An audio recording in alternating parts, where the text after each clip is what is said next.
नमस्कार, स्वागत है आपका और मैं हूं आपके साथ सपना दीपक मद्देशिया। बुलेटिन का आगाज करेंगे भारत के सत्य, सनातन और हिंदू धर्म के सबसे बड़े पर्व महाकुंभ 2025 का आगाज हो चुका है।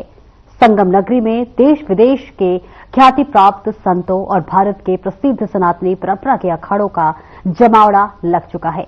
साधना ग्रुप और भारत ब्रॉडकास्टिंग लिमिटेड ने महाकुंभ के महा महोत्सव में दुनिया को परिचित कराने के लिए नई दिल्ली के रशियन कल्चर सेंटर में शानदार आयोजित किया है। महाकुंभ के इतिहास, परंपराओं और संस्कृतियों से परिचय कराने के लिए साधना ग्रुप और वाइब्रेंट ब्रॉडकास्टिंग लिमिटेड ने रशियन कल्चर सेंटर में कार्यक्रम आयोजित किया है, ताकि भारत के सबसे घनिष्ठ मित्र देशों में पहले वो पायदान पर खड़े रूस के साथ भी संस्कृतियों, सभ्यताओं और विचारों का आदान प्रदान हो सके। साथ ही पूरी दुनिया हिंदुओं और इसी के साथ साथ सत्य सनातन की इस परंपरा से परिचित हो सके। हमारे इस कार्यक्रम के केंद्रीय मंत्रियों ने भी सराहना की है।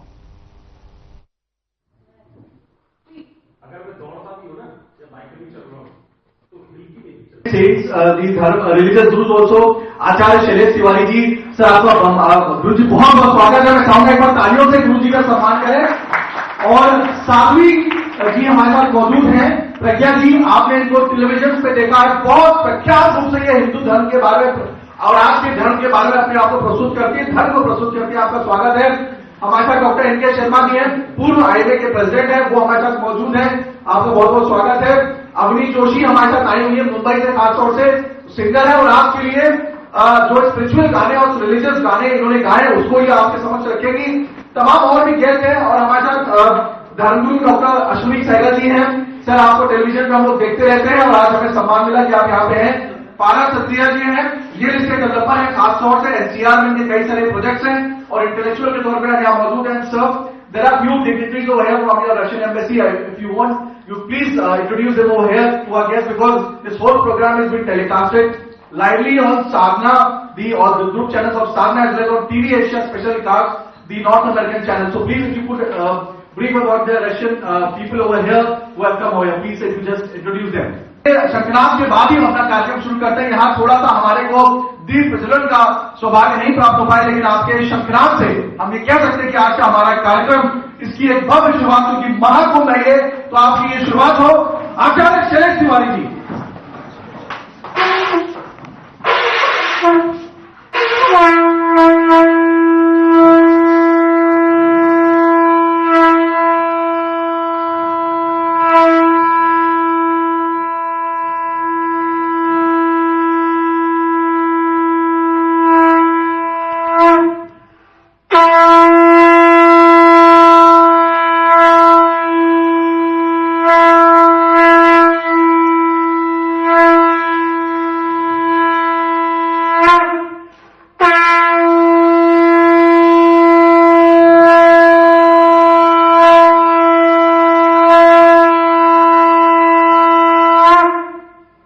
आज वहां पर बढ़ती बढ़ती वो 50 लाख की संख्या पहुंच रही है। आज जो श्रावण होता है या पर्व होते हैं उसमें 50 लाख लोग आते हैं। आज श्री राम जन्मभूमि मंदिर पर अब हजारों की संख्या में नहीं, प्रतिदिन कई लाख, 5 लाख, 4 लाख, 8 लाख और विशेष पर्वों पर तो 10 लाख की संख्या आती है। आज नैमिष जमावड़ा बना है। आज तीर्थ विंध्याचल बहुत बड़ा गैदरिंग हुआ है वहां पर लोगों के आने का, मां के दर्शन का। तो आज मथुरा का सर्किट लुभा रहा है कृष्ण जी की लीलाओं का दर्शन के लिए। यानी अर्थ प्रबंधन, धार्मिक आस्था का प्रतिपादन उत्तर प्रदेश में, और धार्मिक आस्था के प्रतिपादन के साथ साथ बहुत बड़ा एक आर्थिक प्रबंधन है जिसमें आय का सृजन है और आस्था का, यानी अपने जो श्रद्धालु हैं उनकी संतुष्टि, यानी जनता की संतुष्टि, उपभोक्ता की संतुष्टि और उन आयोजनों से जुड़े हुए व्यापारी हैं, उसके समान बिकेगा। Rational thinking helps shape a good society. So it's a great pleasure to see all of you here who are capable, who are willing to think rationally. And let's hope that today's roundtable discussion will shape a better society, and it will be improvement in our house living, and wish you good luck for today's roundtable discussion. Mahakumbh भारतीय सनातन विरासत को जागरूक करना है, ये है महाकुंभ। अभी जैसा कि कहा भी, आप देखिए पहले जब हम कुंभ मनाते थे तो हमारे लिए कुंभ एक भारतीय परंपरा का एक पार्ट होता था, लेकिन आज महाकुंभ में जाना, महाकुंभ मनाना अपने आप में एक गौरव का विषय है। ये बहुत बड़ी बात है। And this is the change that we all are witnessing today in our country. The youth, specially the youth, I would say, is eager to go, is eager to take bath in the holy river. Why? आप जानते हैं विवेकानंद जी, जब सनातन धर्म की बात होती है तो ऋषि मुनियों की बात ना हो, संतों की बात ना हो, ऐसा हो नहीं सकता। यश को प्राप्त करते हैं, महालक्ष्मी देवी को प्राप्त करते हैं। गौदान की भी विशेष परंपरा है। अगर आप गौदान करते हैं तो वैतरणी को पार करते हैं, यानी इस भावसागर में बार बार जो जन्म और मृत्यु का जो निरंतर चक्र है उससे मुक्त होते हैं। दान किसे करें? दान का भागी कौन है? दान इस महाकुंभ में उसे करें जो सात्विक तरीके से त्रिकाल संध्या करता हो। वैसा संत या सन्यासी जो त्रिकाल संध्या करते हैं उन्हें दान करना है। जो पहले से धन से परिपूर्ण है उन्हें दान करने की जरूरत नहीं। उन्हें दान करें जो आर्थिक रूप से असमर्थ हैं। ज्यादा लोग जाएं तो अच्छा है, क्योंकि विश्व के, पूरे विश्व के बहुत सारे लोग इसमें स्नान करने के लिए जाएंगे और स्नान करने से बहुत फायदा होता है। जो भी हमारे द्वारा किए गए पाप होते हैं या वो दूर हो जाते हैं, और किए या नहीं किए वो भी पाप दूर हो जाते हैं। इसलिए वहां जाना बहुत अच्छा होता है। और अमृत कलश जब गिरा था, अमृत की जो छींटे गिरे थे 4 जगह पे, वहां पे कुंभ होता है, लेकिन 6 साल बाद पहले तो आप सबको थैंक यू। आप लोग यहाँ बहुत शॉर्ट पीरियड में हमारे इन्विटेशन पर यहाँ पर मौजूद हैं। और ये जो हमारा कार्यक्रम है महाकुंभ को लेकर, हमारे देश में आज तक बहुत सारे कुंभ मनाए गए, लेकिन ये महाकुंभ का अवसर है, इस स्तर पर कभी मनाया नहीं गया है, तो ये हम सबके लिए गर्व की बात है। तो हमारा चैनल भी चाहता है कि इसको एक नई दिशा देकर सबके सामने हम लोग इसे प्रस्तुत करें। अपने सारे चैनल्स के माध्यम से हम सबको बताएं कि महाकुंभ और हिंदू धर्म में किस तरह से महत्वपूर्ण है, हम लोगों के लिए नहीं सिर्फ महत्वपूर्ण है, अब इसके बहुत सारे साइंटिफिक भी रीजंस हैं, ग्रहों की भी चाल है, जिसको आज के समय में साइंस ने भी माना है। तो उस चीज को भी हम लोग यहाँ पर सबको बताना चाहते हैं। रशियन कल्चर सेंटर में हम ये प्रोग्राम कर रहे हैं, तो यहाँ पर रशियंस का भी एक इनिशिएट रहा जो हमें प्रमोट कर रहे हैं, हमारे धर्म को प्रमोट कर रहे हैं। उसके लिए specially we are thanking to Russian culture centre. Uttar Pradesh के सम्माननीय योगी आदित्यनाथ जी के नेतृत्व में भारत की संस्कृति से, भारत के अध्यात्म से देश दुनिया में आने वाले। पहले तो ब्रिजमान जी आपका आभार व्यक्त करना चाहता हूँ कि आपने इस पवित्र महान आयोजन के विषय में ये चर्चा, चिंतन, पूज्य संतों की उपस्थिति, वो भी रशियन कल्चर सेंटर में, तो मैं सबसे निवेदन करूंगा कि आपके लिए तालियां हो जाए।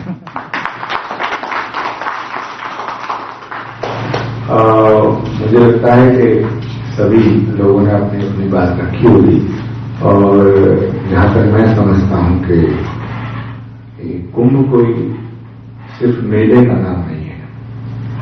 ये 1000, 10,000, लाख, 2 लाख, 10 लाख, करोड़, 2 करोड़, 10 करोड़, 20 करोड़, 40 करोड़ भीड़ को इकट्ठा करना और एक अपने आप वहां डुबकी लगाना, भीड़ हो जाना, उसको कुंभ नहीं कह सकते हैं। ये वैचारिक समानता का महापर्व है। ये भावनाओं का मिलन है। ये सनातन की संस्कृति और संस्कार और सभ्यता, इनका एक अद्भुत उदाहरण है। अनेकता में एकता का। और एक बड़ा जत्था रूस से आ रहा है, जो रशियन टूरिस्ट हैं, वो यहाँ पर कवरेज के लिए भी आ रहे हैं वहां के जर्नलिस्ट और बतौर श्रद्धालु भाव से आ रहे हैं। भगवान शिव के सूक्तों का जितना अच्छा अनुवाद वाराणसी या दूसरे भारतीय जगहों पर हुआ है, उतना ही अच्छा अनुवाद रूस में और खासतौर पर पोलैंड और जितनी स्लाविक कंट्रीज हैं उन जगहों पर हुआ है। इसलिए मेरा अनुरोध है कि एक जिम्मेदारी के साथ एक अच्छा संदेश हमारे विदेशी मेहमान जो है खासतौर पर इस कुंभ के लिए आ रहे हैं उन तक जाए और ये कुंभ हम सब के मनोरथ को पूरा करे, हमारे देश के लिए अच्छा हो, हमारे नागरिकों के लिए अच्छा हो और पूरे विश्व का कल्याण करे। यही काम मैं करता हूँ। धन्यवाद। जटाटवी गलज्जल प्रवाह पावित स्थले गलेवलम्ब्य लम्बितां भुजंग तुंग मालिकां डमड्डमड्डमड्डमन्निनाद वड्डमर्वयं चकार चण्ड ताण्डवं तनोतु न शिव शिवम् जटाकटाहतं भ्रमं भ्रमन्निलिम्पिनिर्झरि विरोजरि विजलरि विराजमानमुदरि धग धग धग ज्वलल्ललाट पट्ट पावके किशोर चंद्रशेखर हृदः प्रतीक्षणम् ओम शिवाय ओम शिवाय ओम। बहुत बात कर रहे हैं और पूरी दुनिया बहुत गौर से हमको देख रही है, तो इसलिए इसमें हम सब की जिम्मेदारी बहुत ज्यादा बढ़ जाती है कि हम सब जब महाकुंभ में जाएं तो इस बात का विशेष ख्याल रखें कि जो हमारे जो गेस्ट जो बाहर से आ रहे हैं उनको उनके सामने एक भारत की सशक्त इमेज की बात, हम लोग बहुत हाइपरबोल होते हैं इस बात को कहने में कि भारत अब जो है दुनिया की तीसरी बड़ी इकोनॉमी बढ़ने की जो बढ़ रहा है और हम जो है मिलिट्री इतना हमारा पावर है, इकोनॉमिक पावर है और बहुत सारी चीजें, लेकिन उसका जो जेस्चर जो हम शो करेंगे वो कुंभ जैसे आयोजन में दुनिया बहुत चकित होकर के देख रही कि कौन सा ऐसा आयोजन है जिसको कहते हैं कि बिगेस्ट एक्स्ट्रावेगेंजा ऑन अर्थ। इसके इकोनॉमिक एस्पेक्ट्स की भी बहुत बात हो रही है, पर मैं महाकुंभ को और मेरा दृष्टिकोण महाकुंभ के प्रति प्योरली हमारी सनातन संस्कृति के पुनरुत्थान और हमारी सनातन संस्कृति को विश्व के सामने रखने के एक सुनहरे अवसर के रूप में देखता हूं। एक समय और एक दौर था इस देश में जब भगवा को आतंक से जोड़ा जाता था और वो बहुत दुर्भाग्यशाली दौर था, पर कहते हैं कि रावण के अंत के लिए राम भगवान आए थे और यही नियति थी, तो भगवा आतंक वाली थ्योरी के अंत के लिए अब हमारा सनातन भारत आगे आ चुका है और अब ये रुकने वाला नहीं है। ये तो आपने स्पष्ट कर दिया है ब्रजमोहन जी, आप प्रशंसा की योग्य है। साधना चैनल हो या ब्रजमोहन जी हो कि जो आपने जागृति फैलाने का काम किया है, इसे जो धरती का महापर्व घोषित किया है, ये हर आदमी के भीतर स्पंदन का रूप ले लिया है और इससे निश्चित तौर पे विश्व के इस ऐतिहासिक महाकुंभ को सफलीभूत करने में हम सब भारतवंशी सफल होंगे। आपको इसके लिए बहुत बहुत शुभकामना है, क्योंकि यह महाकुंभ इतने वर्षों बाद आता है कि हर व्यक्ति के जीवन का एक अद्भुत क्षण है। मैं सेशन को शुरू करना चाहता हूं खासतौर से, और जैसे कि आपको हमने बताया कि सेशन में हमने संतों के साथ इंटेलेक्चुअल्स, अलग अलग क्षेत्रों के जो लोग हैं उनको भी हमने बुलाया है और इसी कड़ी में डॉक्टर एन के शर्मा जी हैं, IMA के प्रेसिडेंट रह चुके हैं। डॉक्टर साहब, क्योंकि सब लोग अपनी बात रख रहे हैं और हर व्यक्ति का समय बहुत कीमती है, मैं चाहूंगा कि हालांकि शब्द कम होते हैं इस बड़े आयोजन के बारे में बोलने के लिए, लेकिन कम शब्दों में कोई बात हम अपनी रख सकें यहाँ पे, तो कृपया आप रखें और हम जिससे कि सबको अवसर यहाँ दे सकें। और आज के सभागार में उपस्थित सभी प्यारे साथियों, जैसे हम सब लोगों को जानकारी है कि महाकुंभ का जो पर्व है, जो कि आदरणीय प्रधानमंत्री और मोदी जी के मार्गदर्शन में इस वर्ष उत्तर प्रदेश के प्रयागराज में अभी बहुत कई महीनों से सारी तैयारियां चल रही थी। अभी शायद पहला स्नान अभी जल्दी ही शुरू होने वाला है, जो भी हमारे संत महाराज जी ने भी बताया था। लेकिन ये महाकुंभ का जो पर्व है 12 वर्ष में ही क्यों आता है, इसके पीछे भी कुछ न कुछ लॉजिक है। वैसे तो सब संत हमारे जो समाज के लोग बैठे उन्होंने बहुत कुछ कहा है, उसमें हम जैसे डॉक्टर्स को कुछ कहना है कुछ भी नहीं है, लेकिन छोटी सी मेरी जानकारी में है, तो हो सकता है मैं उसमें गलत कहूं तो मुझे माफ करना। जैसे कि मुझे जानकारी है और जो आप संतों के द्वारा थोड़ा बहुत ज्ञान मिला, एक हमारे धर्म ग्रंथ और पुराणों के अनुसार सबसे पहले ब्रह्मा जी ने यदि हवन का आयोजन किया था, तो बहुत बहुत धन्यवाद मेरे को बुलाया आप लोग, और मेरे को ये बहुत खुश हो गया इस बार, इस साल भर भी ये सबसे ज्यादा बड़ा लोग, बहुत मेहमान लोग आ रहे हैं, हमारा लोग भी है, फॉरेन जर्नलिस्ट भी आज कवर करने के लिए आ रहे हैं, तो इसलिए तो सारी दुनिया का मालूम हो गया इंडिया में कितना मतलब ये मशहूर है। जैसे 6 साल हो रहे हैं, 12 साल हो रहे हैं, तो अभी लोग कह रहे हैं हमारे के लिए 12 साल क्या होता है, तो मैं ये समझाना पड़ेगा लोग आने से पहले में क्या फर्क पड़ता, क्यों इस बार है, और ये हिंदुस्तान में मतलब ये उसकी माइथोलॉजी जो फिलोसफी से बिहाइंड है, what is the reason behind, something related to the global changes. 17वीं शताब्दी में पहली बार वेनसांग एक चीनी यात्री हुआ करता था, उसने कुंभ के बारे में पहली बार उसने एक मैं कहूंगा कि लिखा, उसने दस्तावेजी रूप में पहली बार उसने लिखा। और उसने लिखा क्या, उसने लिखा कि कन्नौज का एक राजा था हर्षवर्धन, इतिहास के जो लोग पढ़े होंगे वो जरूर जानते होंगे। हर्षवर्धन कुंभ में जाते थे और 6 साल बाद अर्ध कुंभ और कुंभ लगा करता था, जैसा बताया गया। तो वो जाते थे वहां पर, और उन 6 सालों के भीतर, क्योंकि कन्नौज बहुत बड़ा राज्य था, जितनी शासकीय कोष में उनकी मतलब जो भी कोष उनके पास उपस्थित होता था, जमा होता था, वो सारा कोष ले जाकर के वो कुंभ में दान कर देते थे। ओम सारे संसार की रचना का आधार है, 3 स्वर है इसमें। जब आ बोलते आकार, स्थूल शरीर जागृत है। जब ऊ बोलते उकार, अनाहत बिना टकराव के ध्वनि उत्पन्न करता है। जब बोलते मां मणिपूरक चक्र खुलता, प्राण अपान का हवन करता है, तब प्रकृति अपने दिव्य स्वरूप का दर्शन देती है। क्या कहती है, पूरा गीत नहीं सुनाऊंगा, समय लंबा हो जाएगा। ये अंतिम चरण है, उसका अंतिम बंध है, जिसमें प्रकृति संचालक मानव से अपील करता है, भारत भूमि पे ऋषियों से कहता है, ऋषियों से, मेरी बगिया के माली तुम। प्रकृति संचालक कह रहा है कि मैं बोलूंगा नहीं, मैं तो मौन से उपस्थित हूं। और हम जानते हैं कि ये सौभाग्य हमें आगे नहीं प्राप्त होगा, तो इस उत्सव को सिर्फ उत्सव न रखिए, हम इस उत्सव को महाउत्सव बनाते हैं। वो जल तो अमृत है ही है, जहां 3 नदियों का संगम हुआ है, पर मैं तो ये मानता हूं कि जब उस जल में हमारे देश के अनेक साधु संत आके स्नान करते हैं, तो वो जल और भी पवित्र होकर अमृत के समान हो जाता है, क्योंकि वो अपने शरीर का कुछ ऊर्जा उस जल में भी दान करते हैं।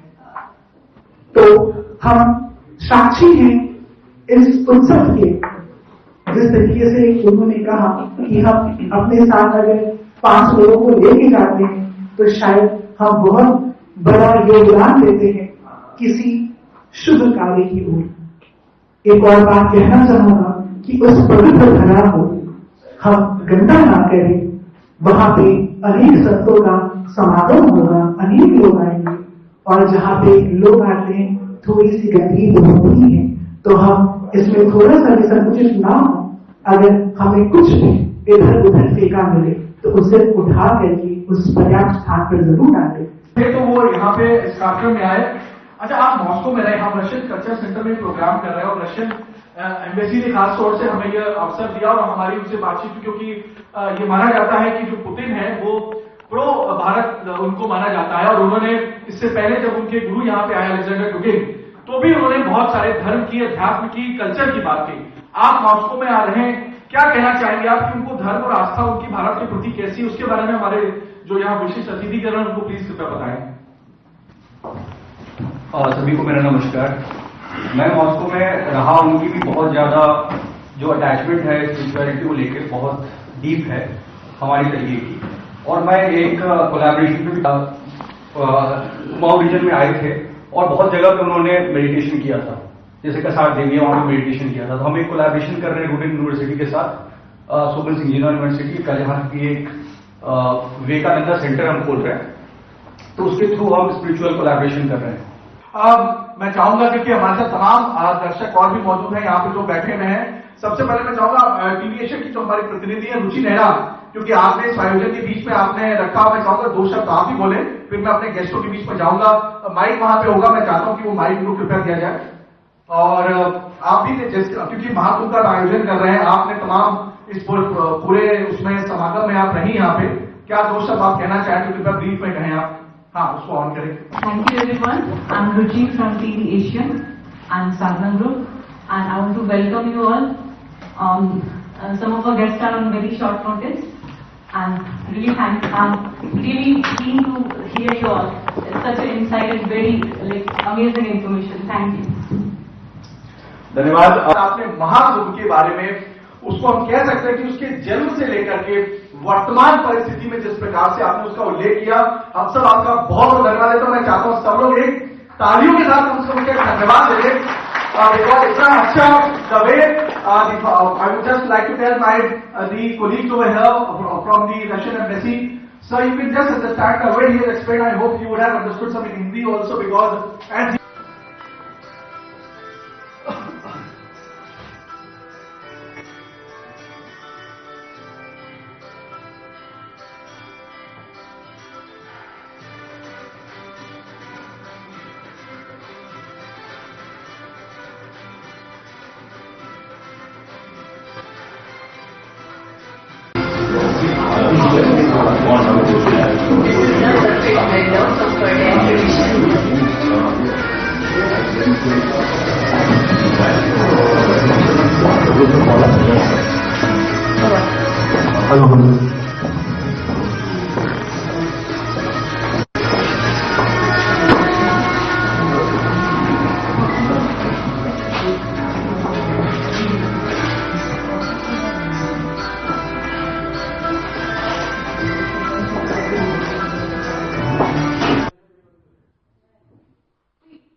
और वही महाकुंभ 2025 के महास्नान की शुरुआत मकर संक्रांति के अवसर पर हो चुकी है। इस दिन संगम तट पर लाखों श्रद्धालुओं ने आस्था की डुबकी लगाई, जिससे ये पर्व और भी विशेष रूप से बन गया। पौष पूर्णिमा स्नान के बाद मंगलवार को महाकुंभ का पहला महास्नान हुआ, जिसमें अखाड़ों के संतों ने सबसे पहले अमृत स्नान किया और उसके बाद कई लाख श्रद्धालुओं ने इस पवित्र संगम में पुण्य की डुबकी लगाई। वहीं इस स्नान से लगभग 2.5 करोड़ लोगों के शामिल होने का अनुमान है।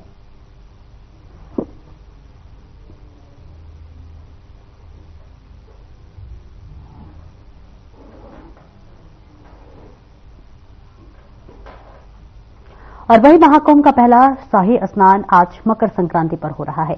अमृत स्नान के इस पुण्य बेला में लाखों श्रद्धालु रात से ही मेला क्षेत्र में आने लगे थे। सुबह से ही संगम स्नान शुरू हो गया। मेला क्षेत्र में हर तरफ हर्षोल्लास और उमंग का माहौल रहा। सुबह 6:15 से अखाड़ों को स्नान का मौका शुरू हो गया और वही साधु संतों ने हर हर महादेव के नारों से और हर हर गंगे का उद्घोष करते हुए जो है संगम तट पर चले गए। और वही संतों के दर्शन करने के लिए हजारों श्रद्धालु गंगा के दोनों तरफ खड़े रहे। श्रद्धालुओं को जो जत्था था वो मेला क्षेत्र के सभी मार्गों से गंगा तटों की ओर बढ़ रहा है। 12 बजे तक संगम में 1 करोड़ 60 लाख श्रद्धालु स्नान कर चुके हैं। वहीं वरिष्ठ पत्रकार दुर्गेश उपाध्याय ने भी महाकुंभ 2025 के लिए लोगों को ढेर सारी शुभकामनाएं दी। इस बार का महाकुंभ बहुत ही भव्य, दिव्य और डिजिटल होने जा रहा है। देश के यशस्वी प्रधानमंत्री नरेंद्र मोदी जी के मार्गदर्शन और उत्तर प्रदेश के कर्मठ मुख्यमंत्री योगी आदित्यनाथ जी के कुशल निर्देशन में सभी तैयारियां पूरी की जा चुकी हैं।